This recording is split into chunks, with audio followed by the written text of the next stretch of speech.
So Megha, I noticed that there are like 50 students who have enrolled for this program. Yes, Uh, but actually, yeah. regularly only 40 students, around 40 students are attending the classes. Okay. They have exams and maybe sometimes they have, Other commitments. they are not. Yeah. Yes. Sure. That's totally understandable. So my question was, so how many applications did we receive for this? Uh, we have received some 350 applications for this Wow. particular webinar. Yes, Okay. but sir, Okay. our focus is to give preference to the aspirational district, and then we can go for tier 3 and tier 2 cities I see. application, and then Yeah. we look into the idea. But they are undergraduate students, so we actually cannot access from their ideas they have submitted. Was Hmm. No, because I was very much impressed by the geographical diversity as well as the diversity in terms of discipline. So, I mean, very, very impressive actually, the set of students you are having. Yes, sir. Sir, the main format of BIIS is hands-on training. This is a residential program actually, Hmm. but due to pandemic, we are running this school. When Okay. the situation improves, we'll invite them for hands-on training. Makes a lot of sense actually. Yes. Sir, I'll take half a minute for your brief introduction. Sure. Actually, it's not required, but yeah, if you want to do, yes, please go ahead. Yes. Yeah, sir. Actually, this student, this just yeah. Sure. So I think we'll not wait for latecomers and. Yes, let's start. I guess it's already 10:03, right? I mean, we should. Yes, I'll not take much of your time. Guys, we have with us Dr. Arul George. He is an associate professor of law and co-director of the Center for Innovation, Intellectual Property, and Competition. He is also an affiliate faculty of the Copyright X program, which is a course offered under the auspice of Harvard Law School at Harvard University. His key area of interest and specialization are innovation, intellectual property rights, and competition law. Um, he did his doctoral study at Max Planck Institute for Innovation and Competition, where he during that time he received scholarship from the Max Planck Institute. He did postdoctoral research at Belgium, uh, where the focus of his study on the issue of open access to large-scale research data, and he was a part of different funded projects. He has also worked as a CSIR NIR fellow in the IP management division of the National Innovation Foundation of India. He has two single authored books to his credit. One is Piracy in Indian Film Industry and Game Within a Game in year 2014 and 2008 respectively. He has also contributed to different international journals and books by drawing from his research. He has made presentation in different international forum like the World Intellectual Property Organization and the European Commission.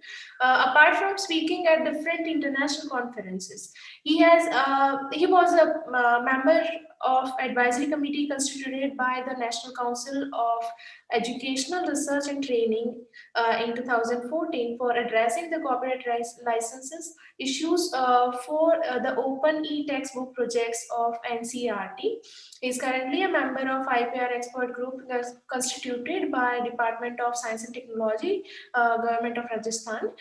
He is also the co-chair of the thematic group constituted by the principal scientific advisor to the Prime Minister and Department of Science and Technology, Government of India, for drafting the Science and Technology and Innovation Policy 2020. Apart from that, there are I have only. Mega, I think that's sufficient.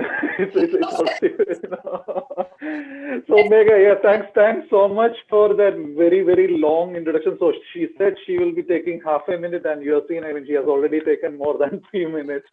But I think yes, what I should say is maybe the most important.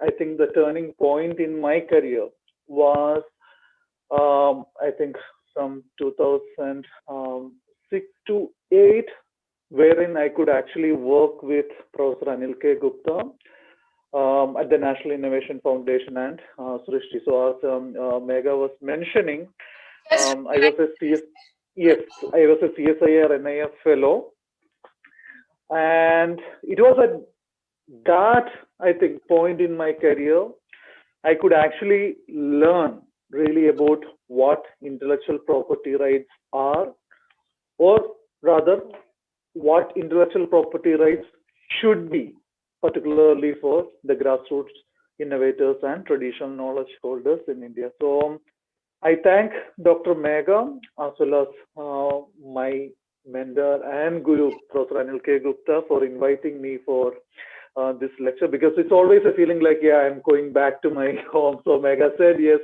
that due to the pandemic, you are not on campus for this hands-on training program. That's a bit unfortunate, because I think an opportunity to meet Professor directly and to work with him directly is an altogether life-changing experience. I think your own perspectives on many issues will change.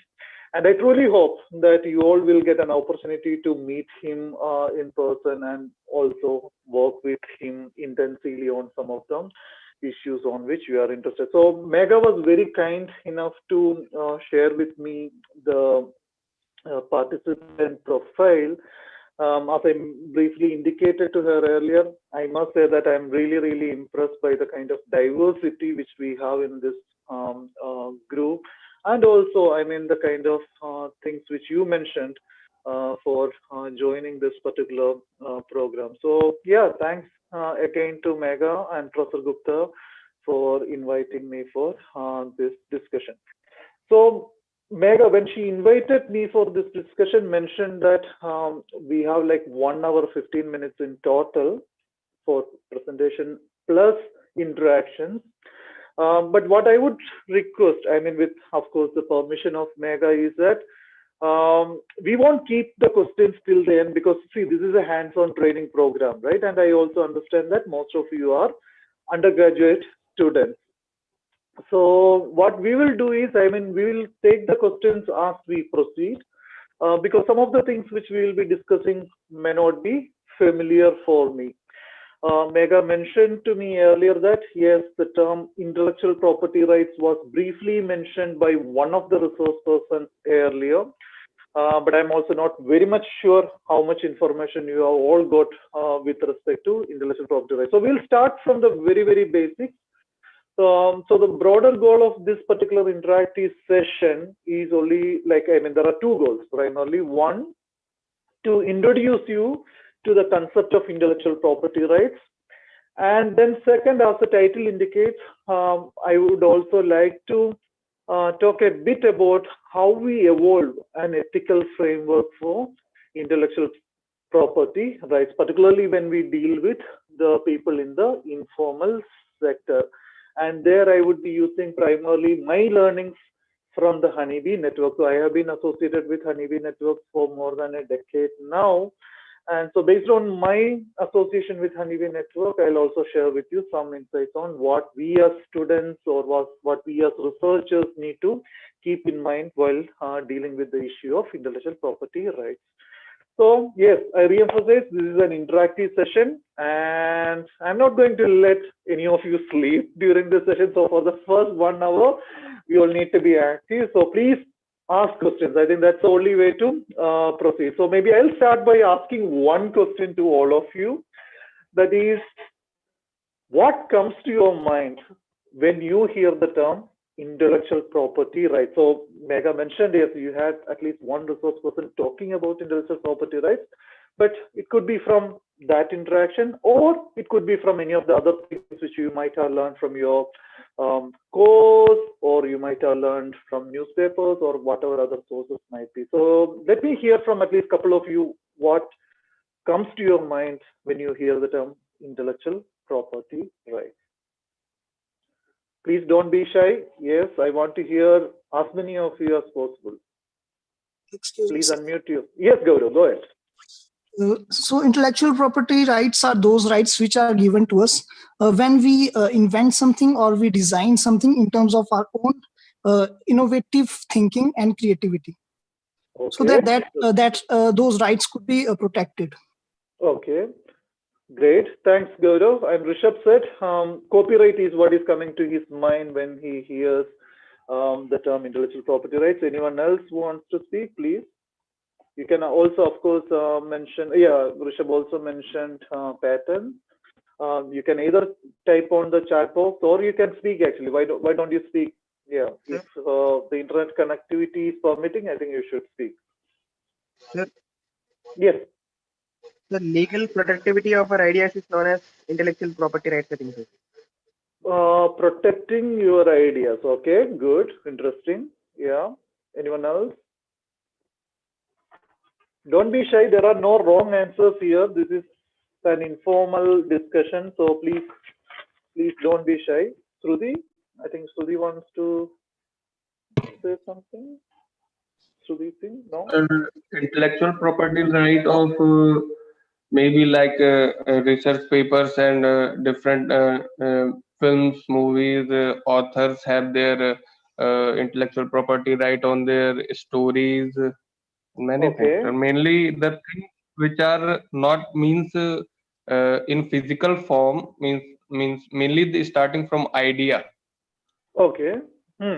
So mainly you are saying intellectual property is protecting ideas. Okay. Thanks, Divyansh. Anyone else?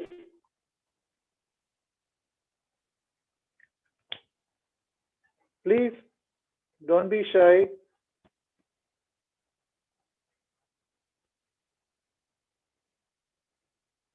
See, through this, Mega is also ensuring that you are participating in the session. So please don't be shy to talk. Yes, sir. Yes. Sir can I से Yes. Please go ahead. Sir intellectual property rights में ideas के अलावा हमारे trademarks और copyrights जो भी हमें चाहिए होते हैं, कई बार जैसे पेप्सी वगैरह का भी लोगो होता है तो उसे भी हम उसके अंडर कंसीडर करते हैं. Very correct, Payal. So yes, at least one new dimension is brought by Payal, that is the concept of trademarks, right? Wherein you are not actually protecting any idea or a creative expression. Yes, great point. Anyone else? Yes.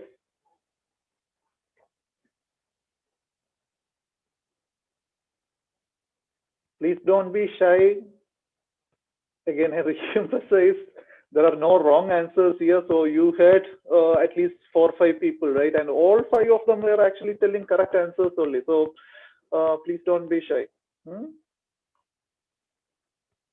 Anyone else?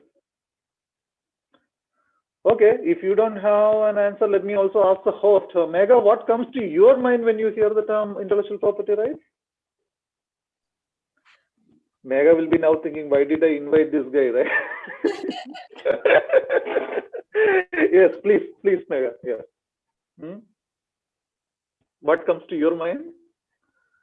That's the same, sir. They have already covered all the point that anything idea, procedure, or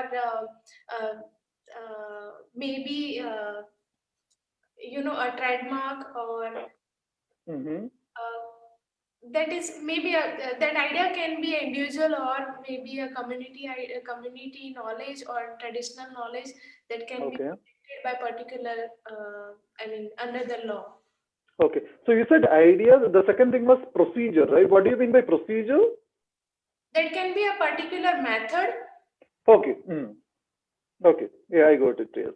So basically, you are saying if you have invented a new method, yes, that also might be protected under the so-called intellectual property rights, right? Great. Thanks, Mega. So I asked this question because there is, yeah, please. Who was speaking? Someone wanted to add? No, okay.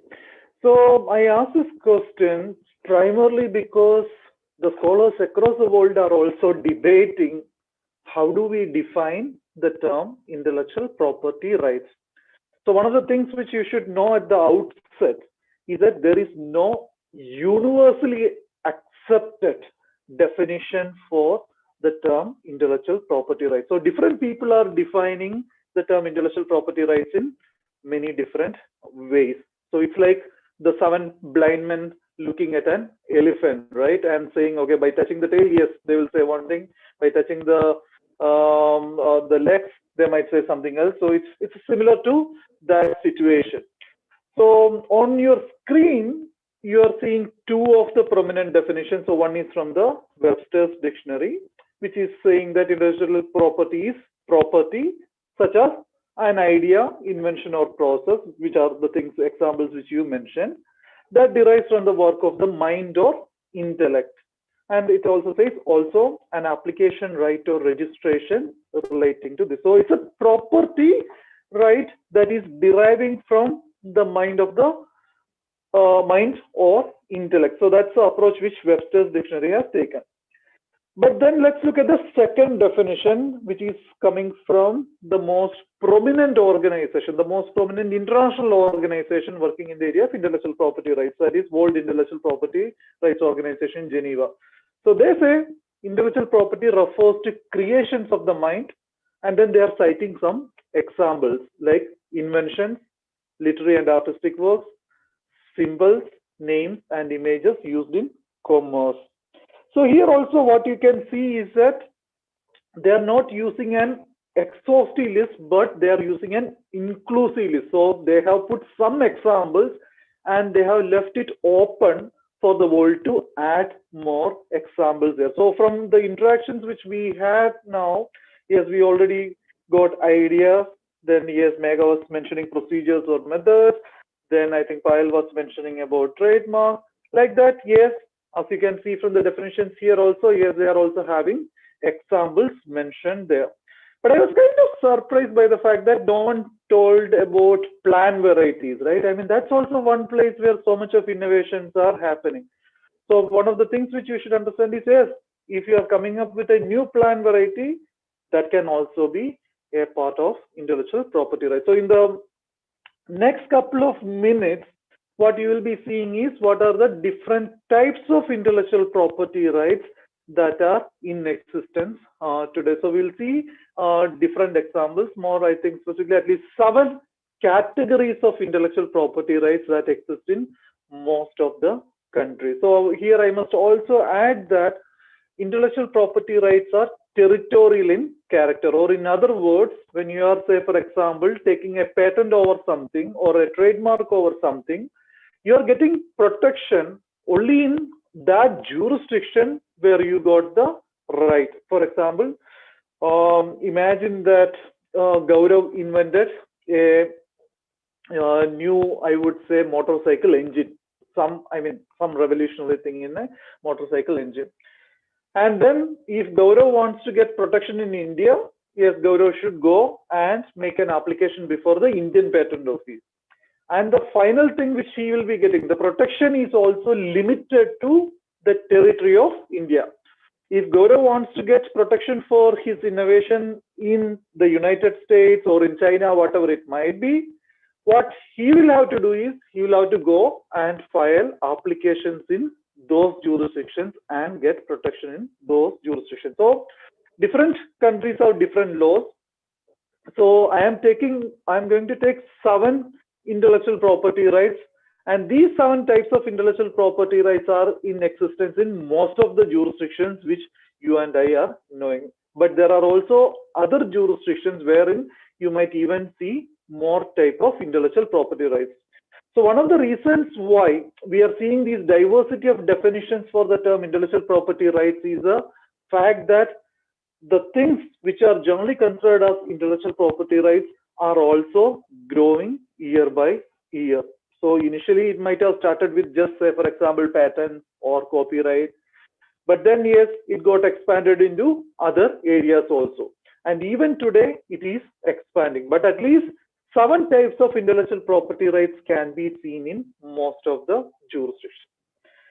And when it comes to the definitions, I already showed you 2 examples, but maybe the definition which I consider as the most comprehensive one is the one which was derived by 2 very prominent scholars working in the area of intellectual property, that is Bentley and Sherman. And they define it by saying that we should actually break the term into two parts. So the first part, intellectual, is indicating the character of some of the material which this area of law is protecting, that is products of human mind or intellect.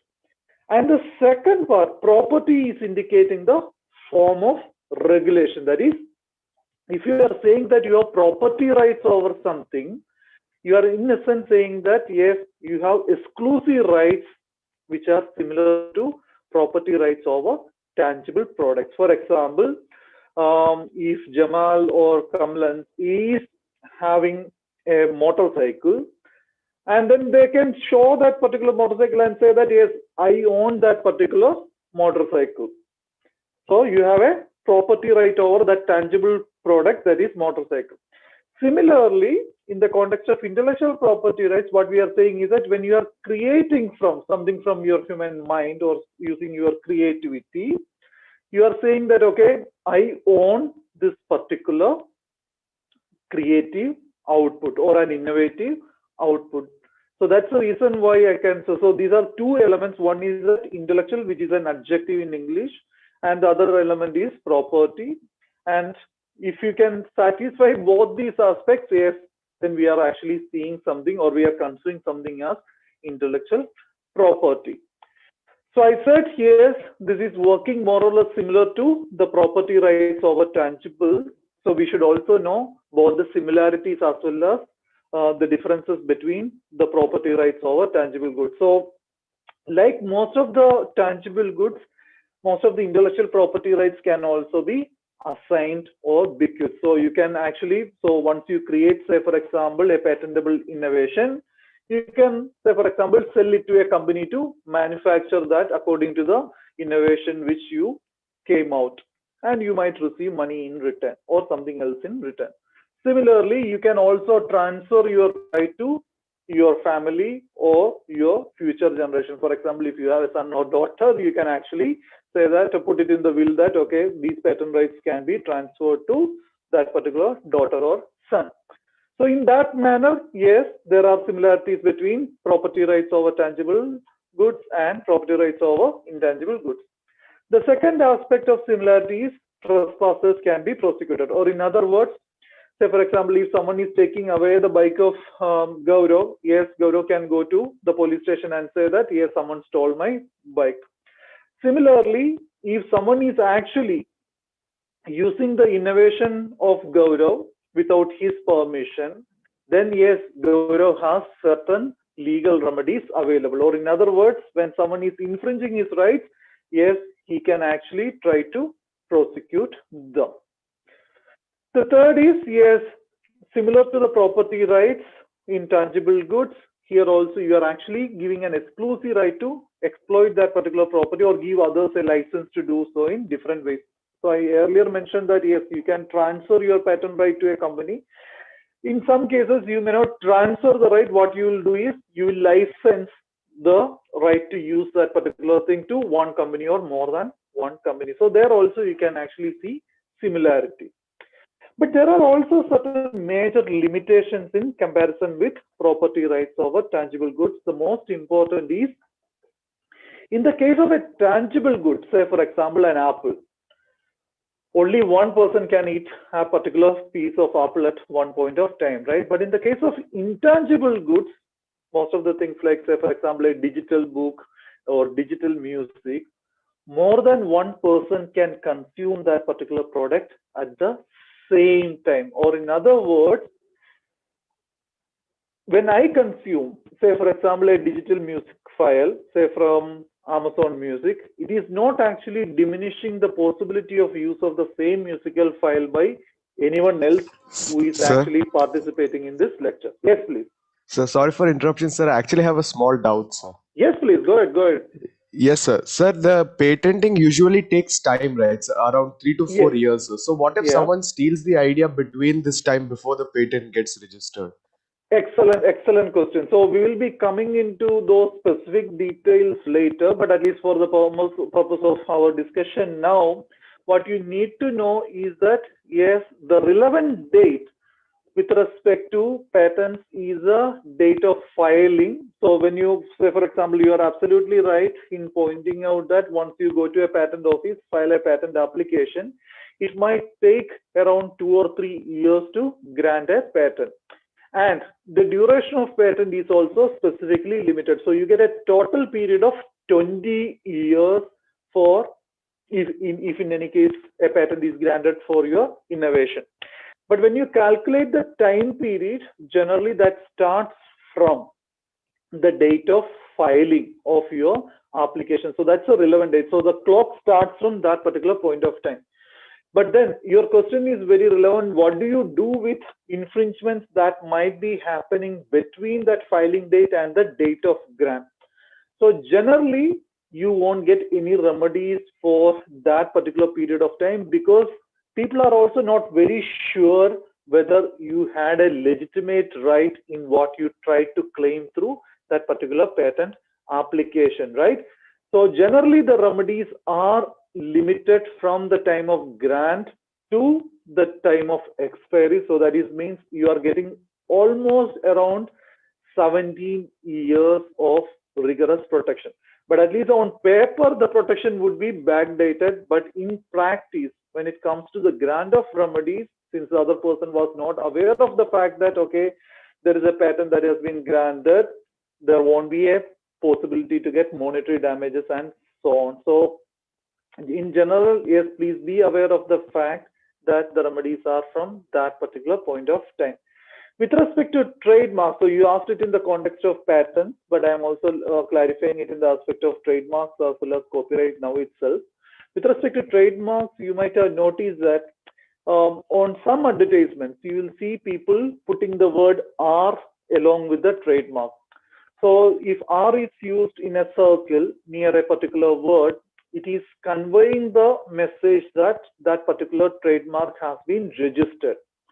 But in some cases, you might have noticed that people put the term TM in circle near a word. So in those cases, it is kind of indicating to the world that I haven't got a registration, but I have filed an application for registration, so stay away from this particular mark.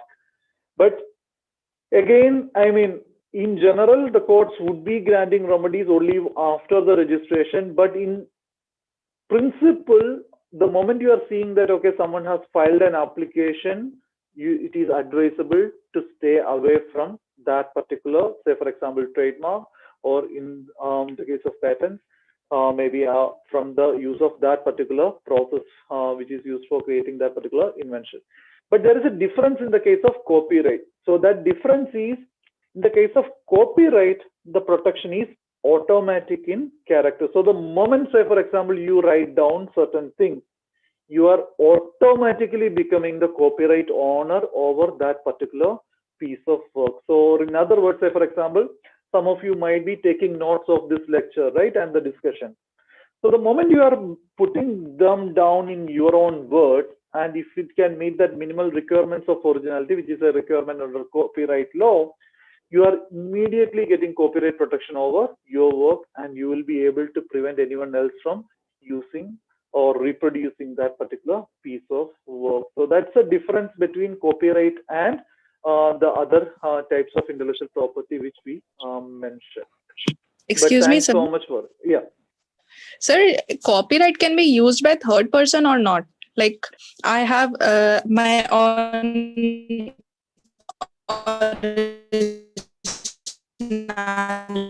Aditi, your voice is breaking. Aditi, your voice is breaking. Hello? Aditi?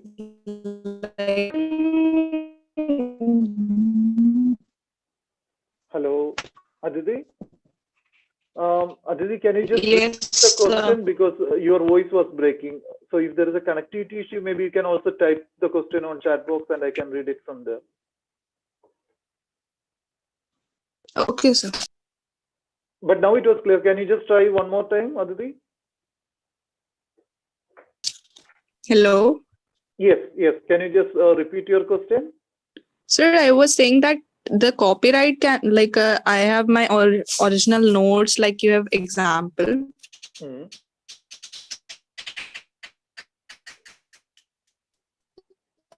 Hello.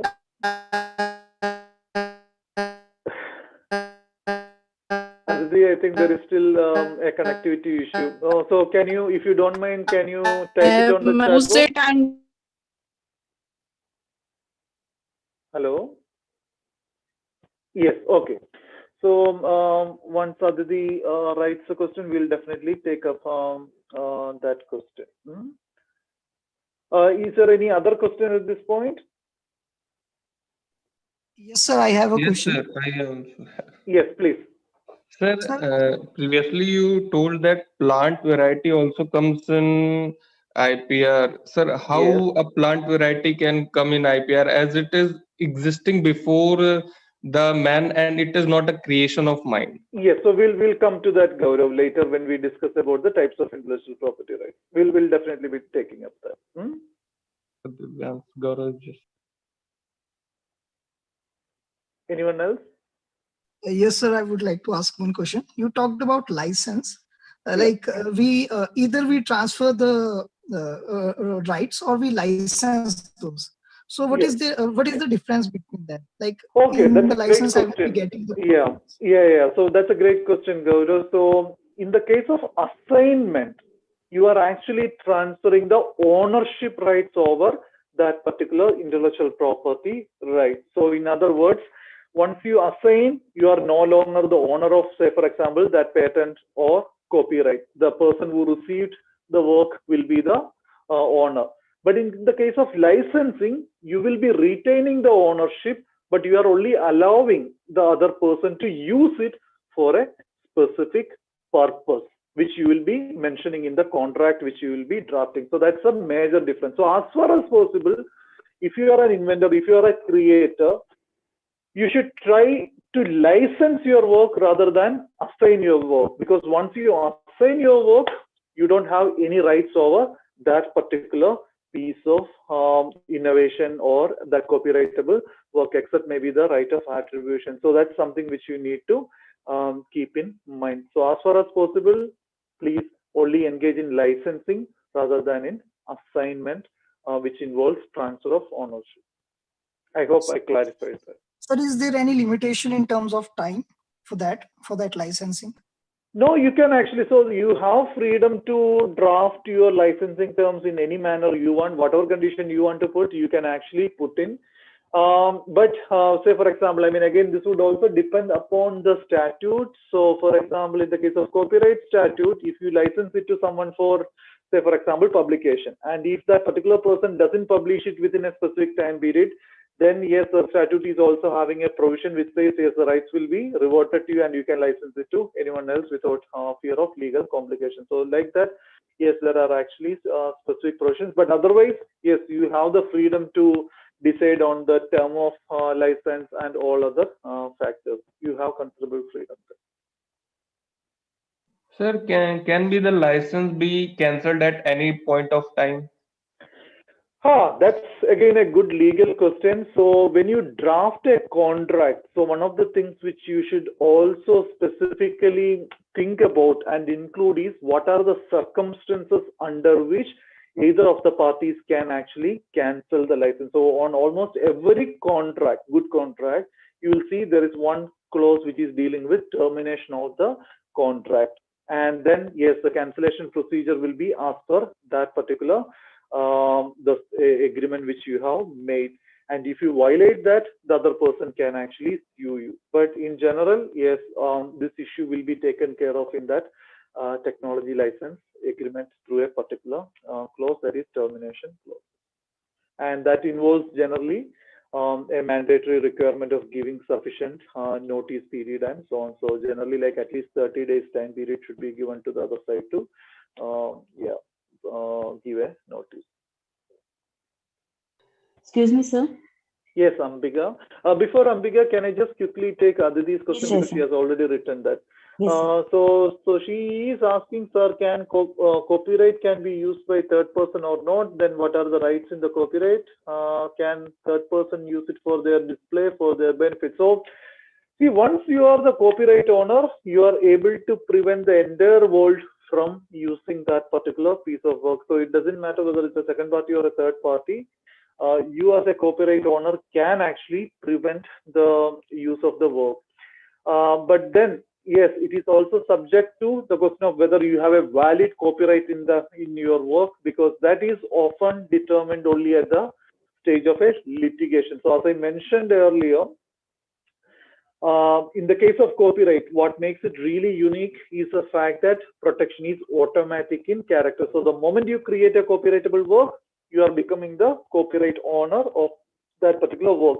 But whether your copyright is valid or not, we can know for sure only when the matter goes for a litigation. For example, if someone else is using it without your permission, one of the immediate steps which you will be taking is sending a notice to them saying, please stop using my work. And if they still don't stop, what you will do is you will go to the court and sue them, right?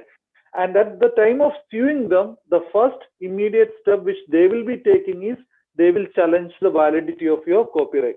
But if the court is saying, yes, your copyright is valid, yes, then the net result is you are able to prevent anyone else, including third parties, from using that copyrightable work. So that's a response to Advi. Now let me hear from Ambali. Yes, Ambika. Sorry, Ambika. Sir, I want to know, sir, like patent is only for the individual or it can be for the firm also?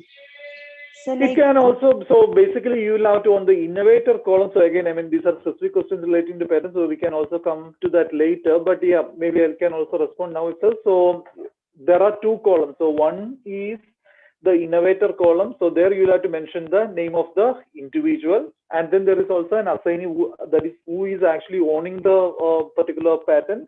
There it can be the name of the firm. For example, imagine that you are working with a pharmaceutical company like Pfizer, and you invented a new drug, say for example against COVID-19.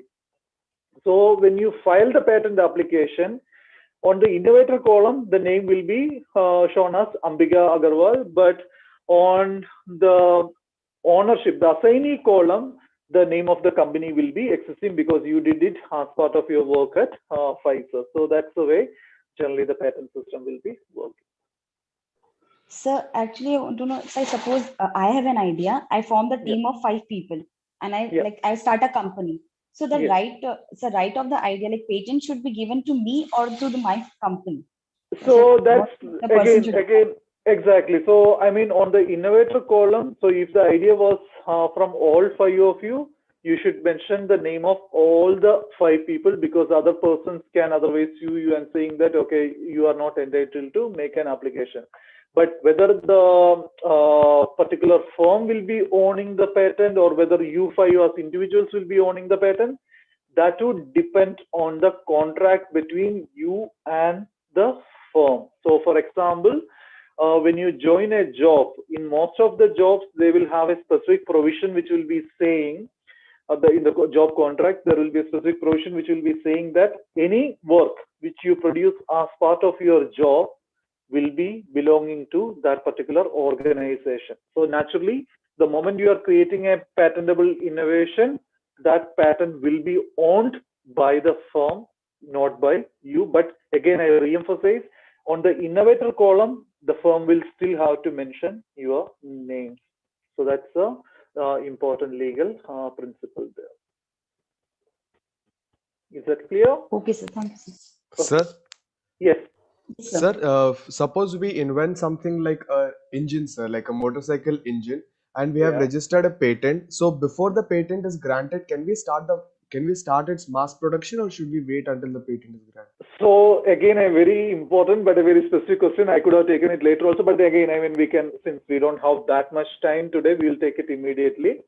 So Samala, so one of the important things which you need to remember with respect to patents is that there are 3 criteria for getting a patent. So one is a requirement of novelty, that is, the particular innovation should not have been described in any literature or should not have been in use in any part of the world before the date of application of the particular patent. The second requirement is a so-called non-obviousness requirement, which says that the invention should not have been obvious to a person who is skilled in that or a person who is similar to that particular technological field. Again, that's the most difficult criteria in the case of patent applications. The third is a so-called industrial application. That is, this particular innovation should have some sort of industrial application, which is very easy to determine because or fulfill, because if you are going for a patent application, it's also quite evident that it has some sort of industrial application. But the most important difficulty would be with respect to the first two steps. And the example which you mentioned, that is, you invented a new invention, but before going to the patent filing, you went for mass production. In those situations, the novelty requirement will be immediately defeated, and because of your own act, you will not be able to get a patent on your invention later. So what you should always do, I mean, this is a message for all of you, all the 38 of you who are participating in this session, is that if you have a patentable invention, the first thing which you should do before publishing it anywhere or before showing it to anyone else is to file a so-called provisional application. So either you can do it directly, because now the application procedures are very simple. File a provisional application wherein you will describe to the world what your innovation is. And once you have filed the provisional application, then yes, you can actually show it to the world, or you can actually start mass production. But please also do not delay the filing of the complete specification, because the more you delay, the chances are lesser for you to actually get a good or a strong patent. But the minimum thing which you should do before going for any disclosure of your invention in any form, be it through mass production or be it through description in an academic article or whatever it might be, is that you should file a provisional application. So that's something which you should always keep in mind. Otherwise, you will not be able to file a patent application for that particular invention. Thank you, sir. No problem. So with respect to this particular use of property, before we come to the types of intellectual property, I should also mention that at least there are also a set of academicians who would say that maybe we should not use the term property in the context of intellectual property. Maybe we should only tell them as intellectual monopolies or right to exclude. That's also because the term property gives all of us the impression that they are inviolable, or in other words, they cannot be violated at all times. But if you look at this issue more carefully, you will notice that the property rights in intellectual property is not as strong as property rights in tangible goods, like say, for example, house, land, or say your vehicle or whatever it might be. So generally, the suggestion among scholars is that maybe we should just treat them as a right to exclude others from using it rather than using the term property. But I think it's more of a theoretical debate rather than anything else. But the broader point which you should, or the broader message which you should take away from the discussion so far is that, one, there is no single definition for intellectual property, and second, there is little agreement on the scope of coverage of the term intellectual property. So generally, its meaning is inferred by reference to specific context, and most of the scholars will be using inclusive definitions for referring to the term intellectual property rights. And this is not a homogeneous body of law, that is, it's not a single body of law, but it is a collection of distinct but related legal doctrines. And I could actually see from the interactions with you all that yes, you are already familiar with that, because as you all pointed out, there is one law called patent law, there is another law called copyright law, there is another law called trademark law, there is another called plant varieties protection law. So these are all different laws, but yeah, covering very different subject matter, but they are coming within that broader umbrella of intellectual property, but this is not one single body of law. With that, let's look at the specific types of intellectual property which I mentioned earlier. So the first, and I think the most commonly known example would be patents, which all of you know. And as all of you know, yes, patents are trying to protect new inventions.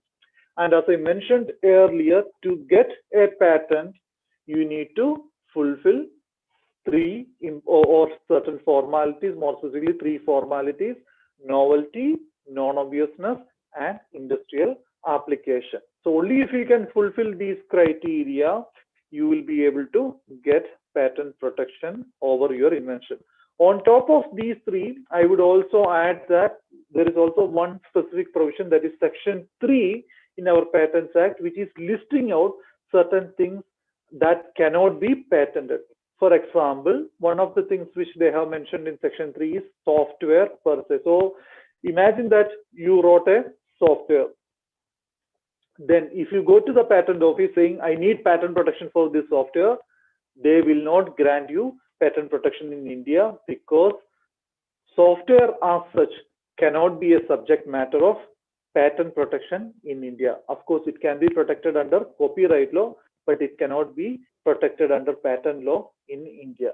But on the other hand, if you are taking the same software to the United States, to the USA, and filing a patent application there, then it might actually get a patent there, provided it can meet the requirements of novelty, inventive step, and industrial application. So depending on jurisdiction, there are specific exclusions also from patentability. So that's something which we need to know. So before you decide on whether we should file a patent application, so there are two things which you should definitely be doing. One, search thoroughly for literature on whether this particular invention is existing in any part of the world. So if an invention which is identical or similar to this is existing in any part of the world, then your chances of getting that patent is close to 0. The other thing which you should definitely look at is Section 3, and then ask yourself whether this is one of the things which is excluded from patent protection in India. Again, I mean, as I mentioned, I mentioned the example of software, but there are also many other things like, say, for example, a business model, or even things relating to atomic energy. These are things on which you will not be able to get a patent. But if your thing is not excluded specifically there, then at least this is worth trying. And when you file a patent application, you have to disclose your innovation in as detailed as possible. So when a person is reading the patent application, when a person who is trained in that particular field is reading the patent application, she or he should be able to understand, okay, how this particular technology or how this innovation is actually working. So on your screen now you are seeing one example, and also, so at least some of you might have figured out this is a Harley Davidson motorbike. So if you look at that document carefully, you will notice that this is an application from the year 1924. So in the year 1924, Harley Davidson had gone to the US Patent Office for taking a patent on this, and this is one of the images used in that particular patent application to describe the working of the invention. So that's something which you need to know. But some of you might also be asking yourself, is it easy to get patents for simple technology? So let me show you one example here. I hope the video plays. Just a second.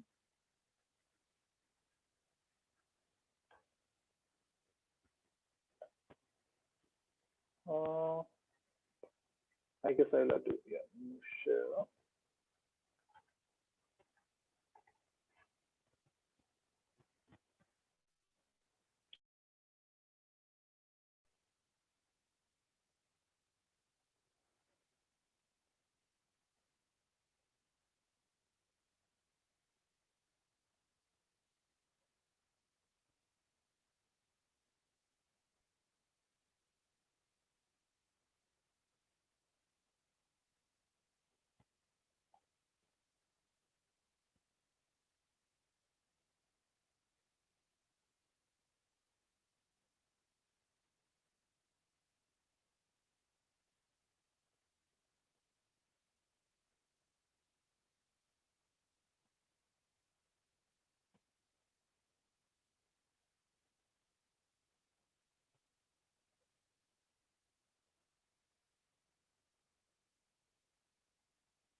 So how many of you have seen this tree climbing machine?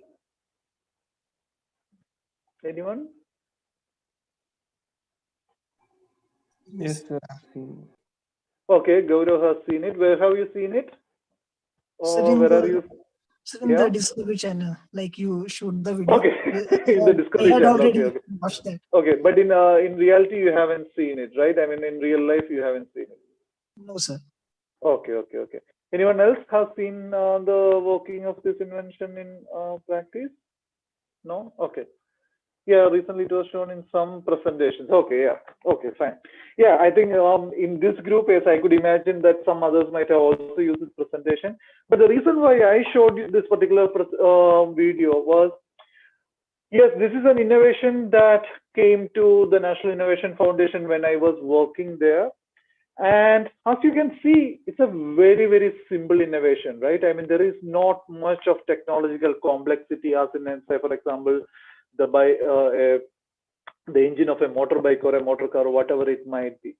But still, this was one of the innovations that qualified for patent protection because it could meet the three criteria which I had mentioned earlier. So the first one was novelty. So before Appachan, this particular person came up with this particular technology, this innovation was not in existence in any part of the world. So at least no literature could actually show that an innovation like this was existing.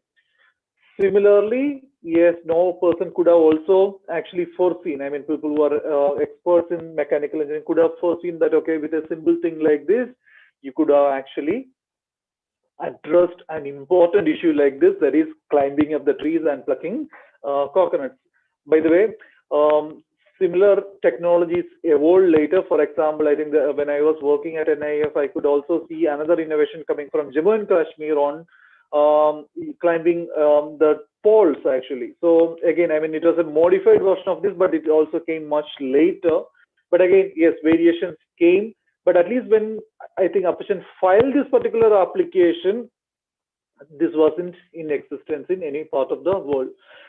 And because it also has an industrial application, yes, the patent was granted. So since all the three requirements were met, this simple technology could get a patent, I think both in India as well as in the case of, as well as in the United States.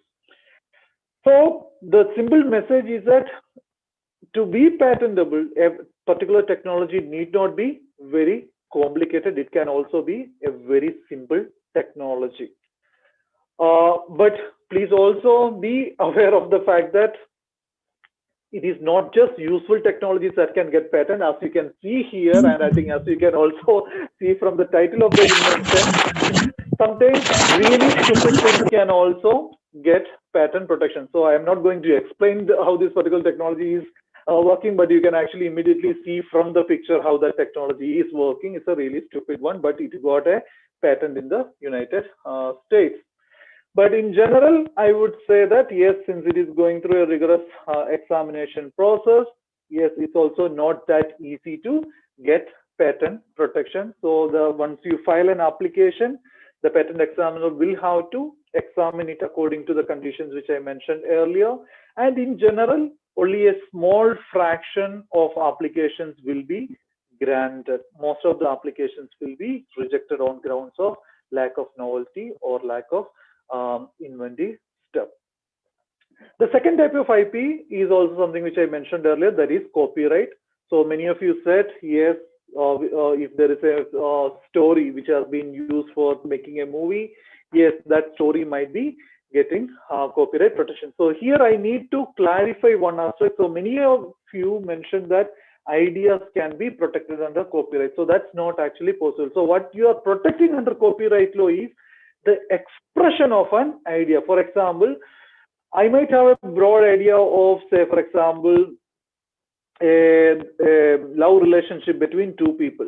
That idea as such cannot be copyrighted. But if I am actually expressing it in many details, say, for example, as a novel or as a short story, then that particular expression will be able to get copyright protection. So with respect to copyright, please do remember that only expression of ideas can be copyright protected, and ideas as such will not be able to be protected. And as I mentioned earlier, for getting copyright protection, there are no formalities. The moment you create a work, you are automatically becoming the copyright owner in that particular work. The third category is the so-called trademarks, which I am sure everyone who is attending this are familiar with. So we are surrounded by trademarks. Like just look around you, look at your pen, look at your bottle, whatever it might be. On all of them, you can see different trademarks. And trademarks are distinctive signs that are used for identifying the source of a particular product or service. For example, if I am taking my phone, so the moment I see, say, for example, the logo of Motorola or Nokia or Apple, then the message it is conveying is that it is from or it is manufactured by that particular manufacturer, Motorola, Nokia, or Apple, right? So it is actually used for identifying the source of the particular product or service. An example for service would be McDonald's or KFC. So when you are seeing the signboard or the sign of MACD, it is actually indicating that, okay, this is a product which is actually coming from the company McDonald's. So at least it may not be coming directly from them, but it is coming from someone who is authorized by them. So as almost all of you know, McDonald's in India is running through franchisees, right? So they have set of people who are now authorized to use the logo of McDonald's. But then yes, at least that authorization is coming, which is indicating that, okay, this particular product or service category is monitored by that particular firm.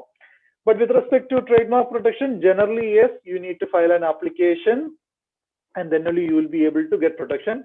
But there are also some exceptional circumstances wherein even in the absence of registration of a trademark, you might be getting protection for that particular sign. So that is in the case of very famous mark. So I'm not going into the details since we don't have time, but if you have specific questions, maybe we can discuss that later. Then there is another type of intellectual property called geographical indication. So with respect to geographical indication, we are protecting certain indications wherein the good is having certain characteristics or reputation because it came from a particular geographical location. So one of the most famous examples in this regard is the so-called Scotch whiskey. So you can use the term Scotch in a whiskey only if that Scotch whiskey was manufactured in Scotland. So imagine Vijay Mallya manufacturing a particular type of whiskey in India or in the UK where he is now, then he cannot use or put it as a Scotch whiskey because that particular product was not manufactured in Scotch whiskey. So only those of the organization who are members of the Scotch Whisky Association, which is an association registered in Scotland, they will be able to use the mark Scotch Whisky in their product. Another very famous example would be the Alfonso mango or Kesar mango. So you can say that a mango is Alfonso mango only if that particular mango was produced in one of the 5 districts in Maharashtra from which Alfonso mangoes generally come. Or in the case of Kesar, yes, it's coming from Gujarat. Only if it is produced from one of those districts in Gujarat which is producing Kesar, they can put it as a Kesar mango.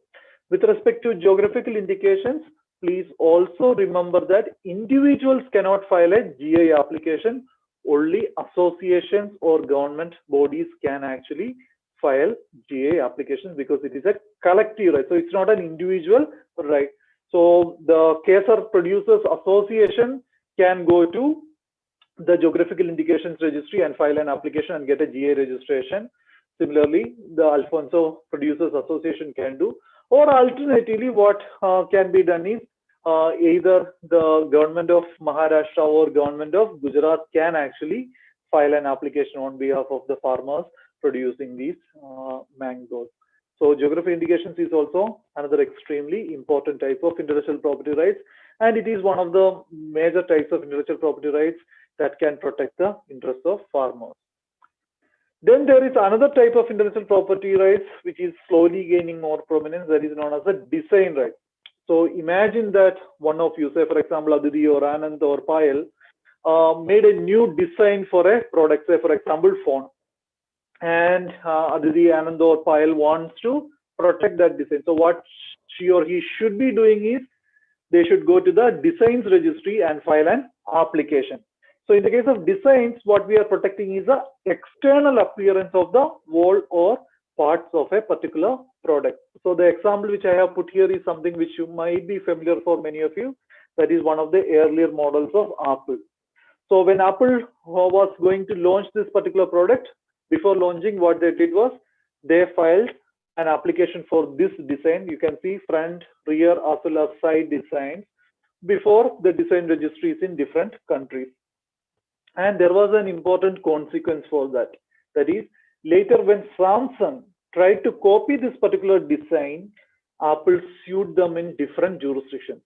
And do you know what happened in the US? In the US, Apple got a verdict in their favor, and Samsung had to pay almost $500 million in damages for violating the rights of Apple in the design which you are seeing in front of you. So thanks to litigations like that, now this design right is also becoming more and more prominent. So for a very long time, no one really bothered about design rights, particularly in India. There were not many applications coming in. But thanks to litigations like this, now this is also one of the most sought after types of intellectual property rights. So if you are a good designer, if you are into product designing, one of the things which you should also think about is filing applications for design protection. So if a design protection is granted, then initially the protection is for 10 years, but you can also extend it for 5 more years. So at least for a period of 15 years, you will be getting design protection for your work. But there also, yes, you have to meet certain requirements. That is, the design should not have been in existence before the date of application. Yeah, this is an Apple product which I was mentioning. Then there is also another type of intellectual property which I am sure many of you must be familiar with. That is the so-called trade secrets. So imagine that you came up with an innovation. You have 2 options before you. One is to go and file a patent application and then get protection under patent law. But as I mentioned earlier, the duration of protection is for a period of 20 years. The other option is what many of our traditional knowledge holders have been doing for many years, that is to keep your innovation secret. So this branch of intellectual property, that is trade secret, is trying to protect valuable information which is not known to public. So if you have a valuable information, say for example, the method for manufacturing a particular product or a particular recipe, yes, you have the option of keeping it secret. And as long as you have taken reasonable steps for maintaining the secrecy, and as long as this information has not been revealed to the public, you will be able to get protection under this branch of intellectual property.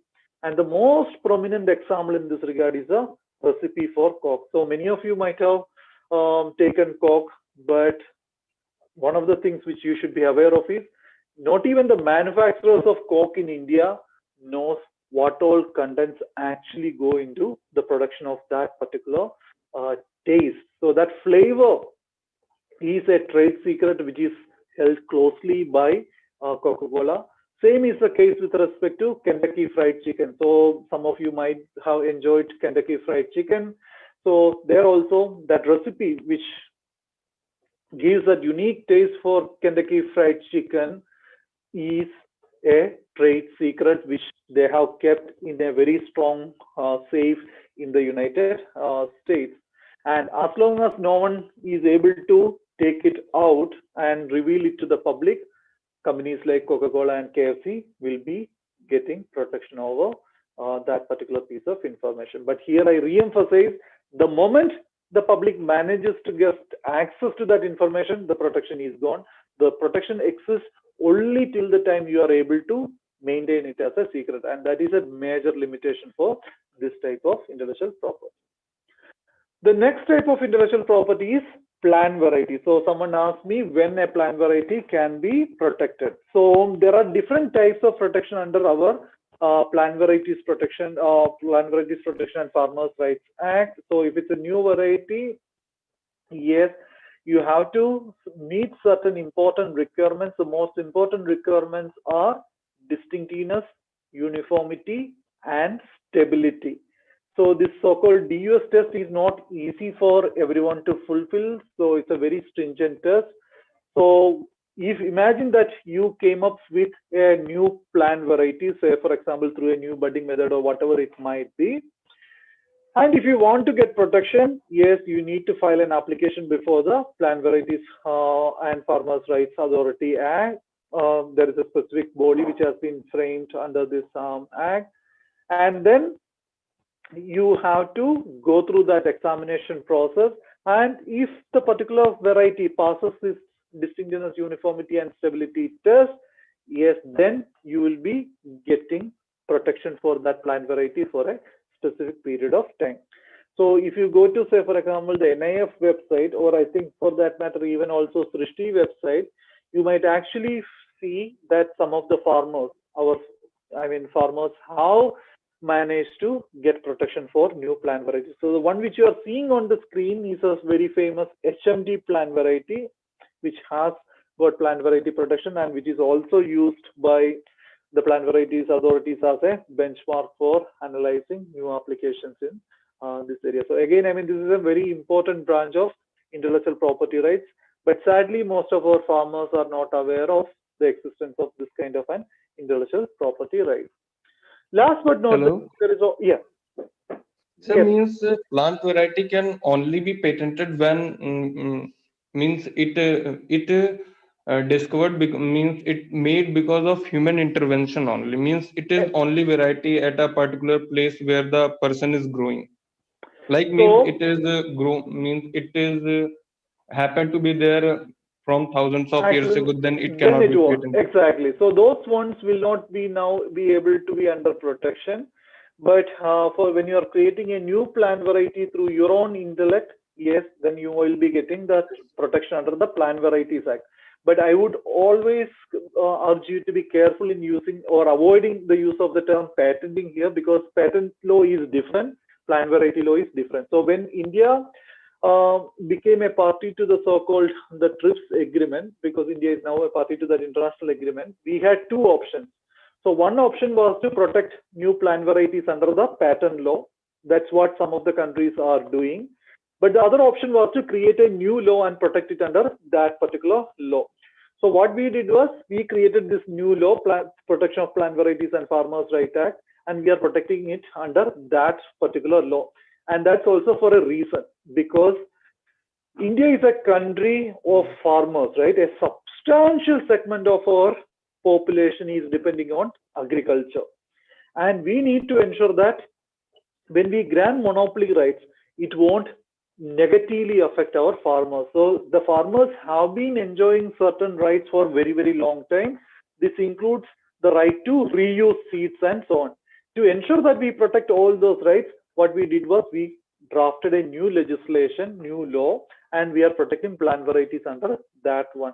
And that law is also granting many rights to farmers, which includes the right to reuse the seeds of a protected variety, and also even the right to sell that particular seeds to anyone they want, as long as they are not misrepresenting that, okay, this is coming as a branded seed variety. For example, there are, as you might be knowing, big companies like Monsanto, Bayer, and so on, who are into the production of seeds and so on, right? And imagine that, yes, that is one of their seeds is protected under Plant Varieties Protection Act. And then imagine that you as a farmer use that, and in the second round, you just used or reused those seeds. So under our Plant Varieties Protection Act, Bayer cannot prevent us from reusing that or even selling it as our seed, because as long as you are not selling it as Bayer seeds, they cannot prevent you from doing any of those things. So that's a very, very important branch of intellectual property about which all of you should be aware of. If time permits, we can also discuss about one of the cases that had happened recently in India in this regard, but I think I'll leave it to the discussion later.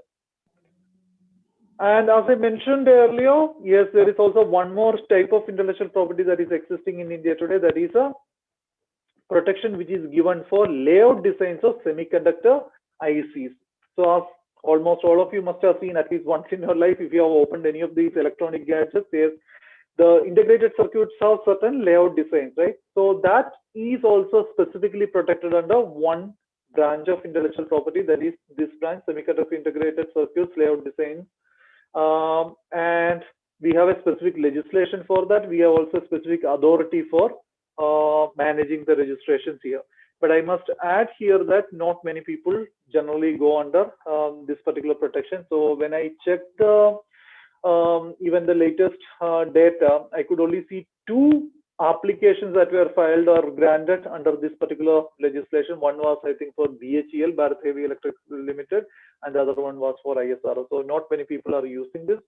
Most probably because, yeah, the companies may not be finding it as like worth spending their time or money on. But at least for your purpose of knowledge, yes, please be aware of the fact that there is also a type of intellectual property like this which is existing.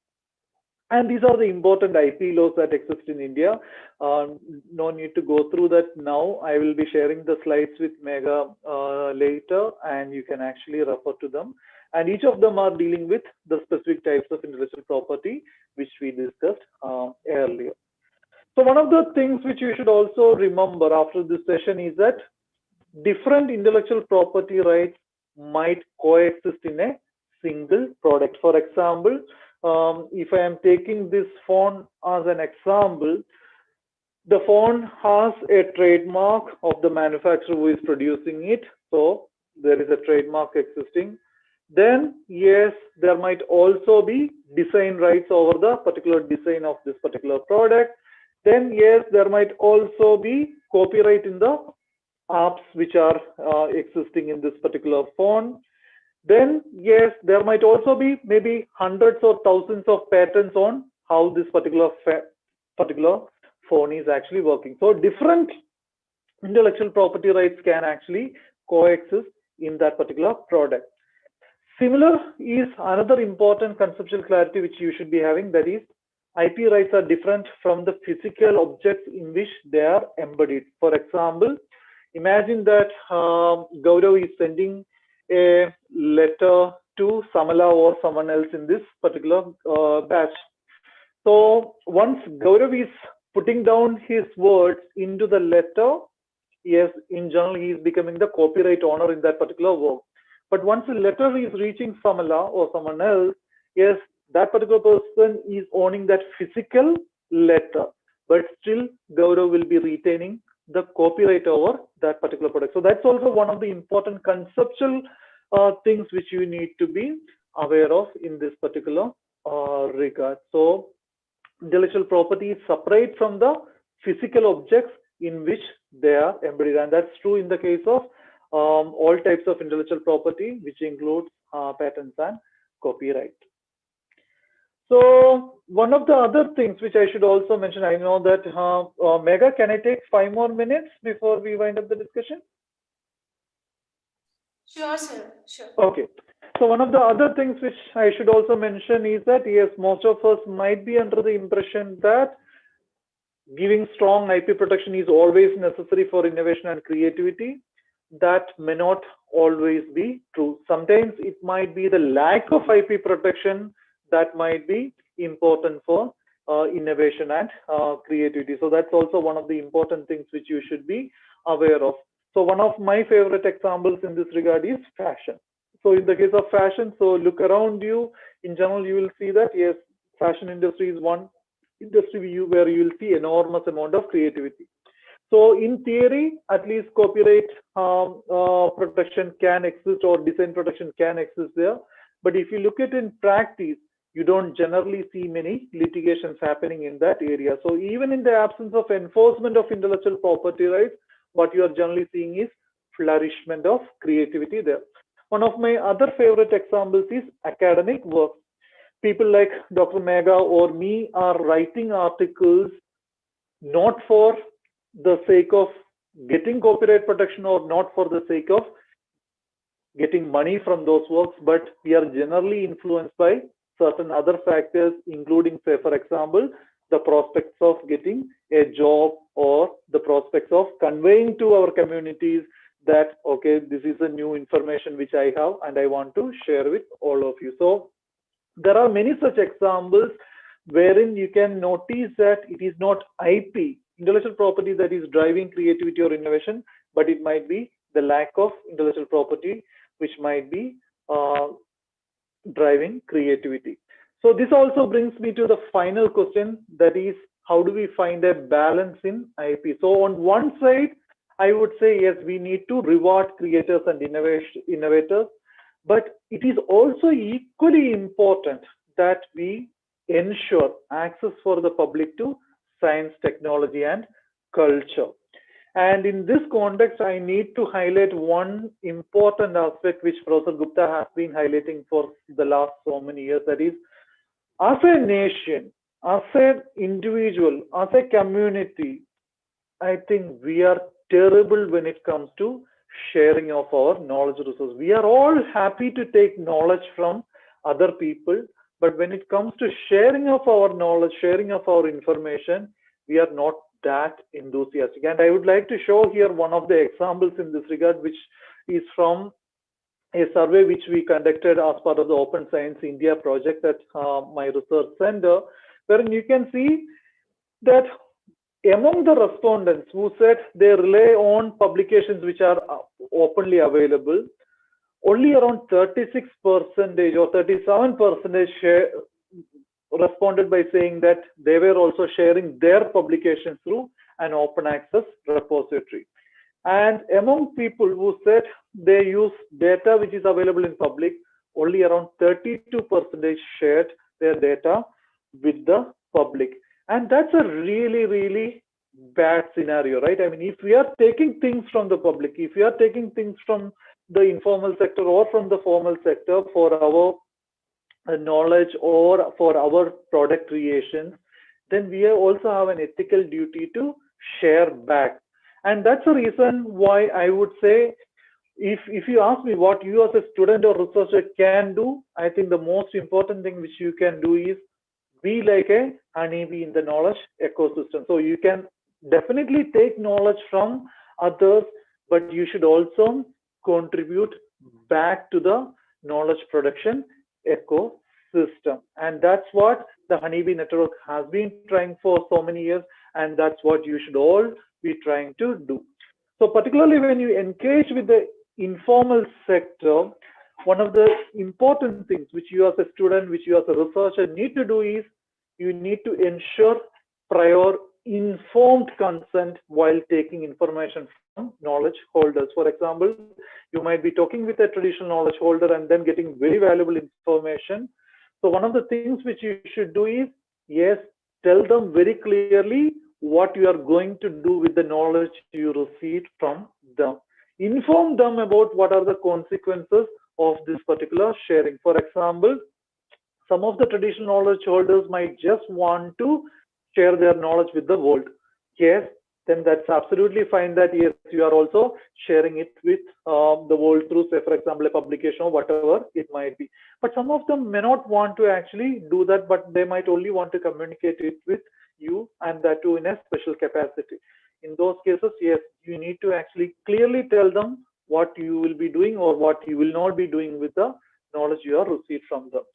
The second thing is, whenever you are using their knowledge, please do ensure attribution. So if you look at many of the publications from Professor Gupta, one of the most striking aspects which you will be noticing in his publications is a long list of authors in those works.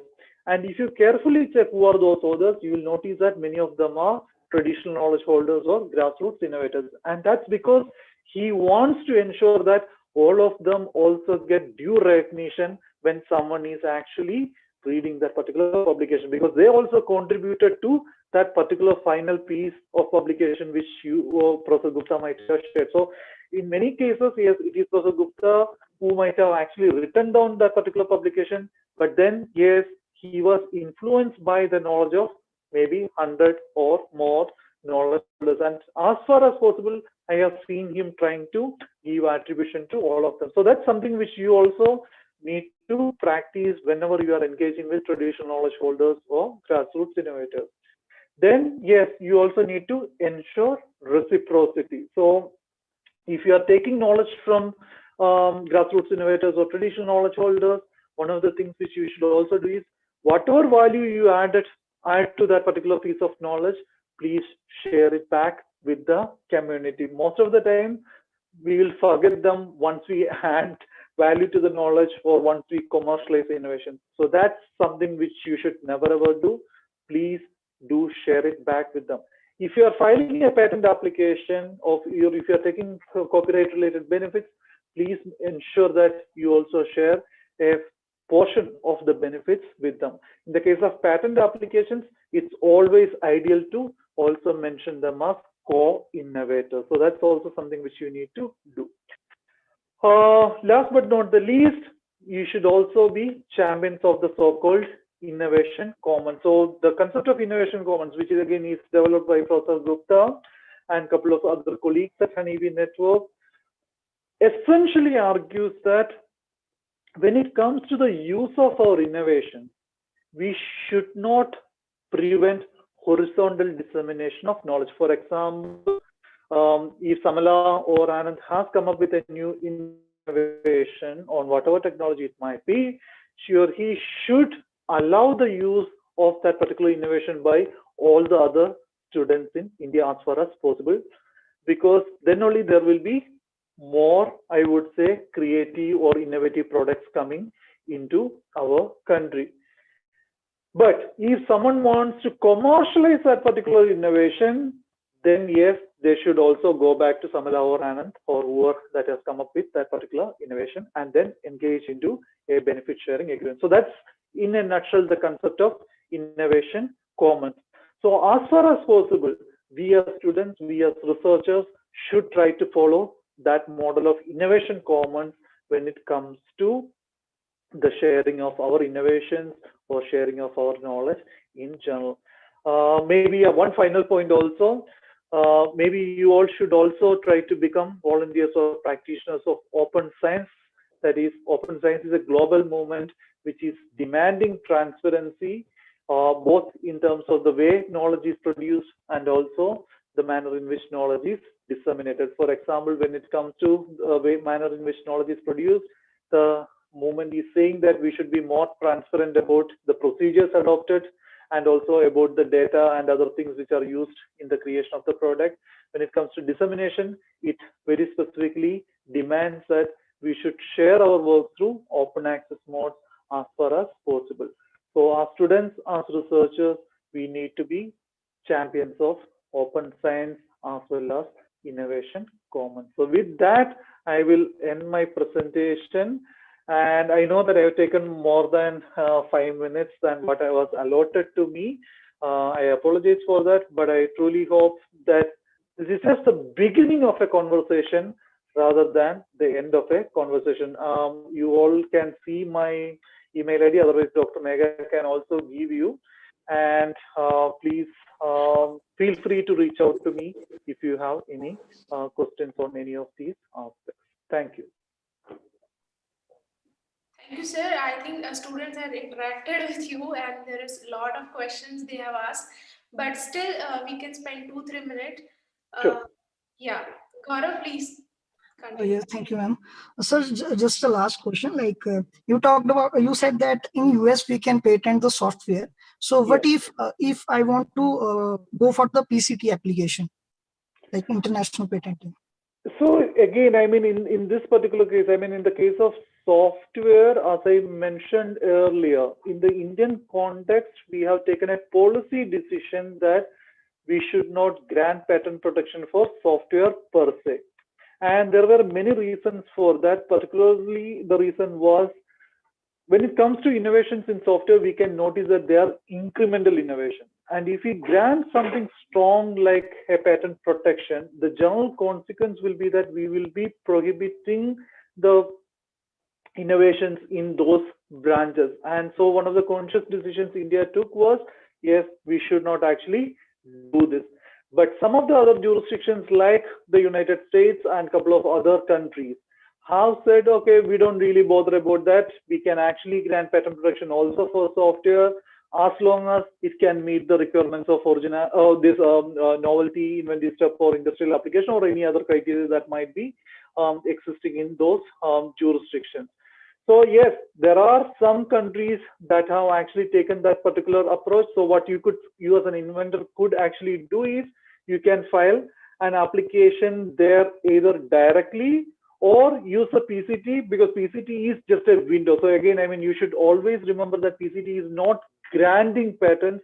It only acts as a facilitator for reaching out to different patent offices across the world, and you can use a PCT window and then reach out to the jurisdictions which might be granting software. But in general, many of the jurisdictions are against grant of patents for software, even in the United States, which at least to the best of my knowledge is the most liberal one with respect to software. Different cases that have come up in the United States have shown that over the years, the scope of patent protection for software have narrowed down drastically. Now only a very, very small subset of patent applications in the area of software will be getting patent protection in the United States. So that's the current scenario. So in general, in a nutshell, if your contribution is in terms of patents, I wouldn't strongly recommend you to spend so much of time on going behind a patent application, but I would rather suggest you to use the copyright system for enforcing your rights. Thank you, sir. No problem. Excuse me, sir. Ambika, yes. So when you mentioned about trade secret, you took an example of beverages and that. So what about the health security? So like if they keep everything like health security, like anything beverages, and if they're giving everything secret, we don't know what is added to it. That's an excellent question. So for regulatory purposes, so for example, I mean, there is this food security authority in India, right, and so on. Yes, they will be disclosing what are the contents, but then that is for that very, very specific purpose, and that information is also disclosed under certain specific conditions to which both the parties would be agreeing to, and then yes, it won't affect that trade secrecy protection. But the moment, say for example, if one of the franchisees of Coke, if they manage to reverse engineer the recipe behind Coke, sorry, the trade secret protection will be lost. But again, there also, what generally these companies will be doing is they would enter into specific contracts through which they will restrain all the franchisees and other parties from engaging in any of those kinds of activities. So even in the case of McDonald's and KFC and so on, generally one of the things which the companies would be doing is they will ask this franchisee owner to enter into a contract wherein all these conditions will be very specifically mentioned, that they would not make any attempts for reverse engineering that particular technology. Thank you so much, Arul. Thank you so much. Very nice to have you.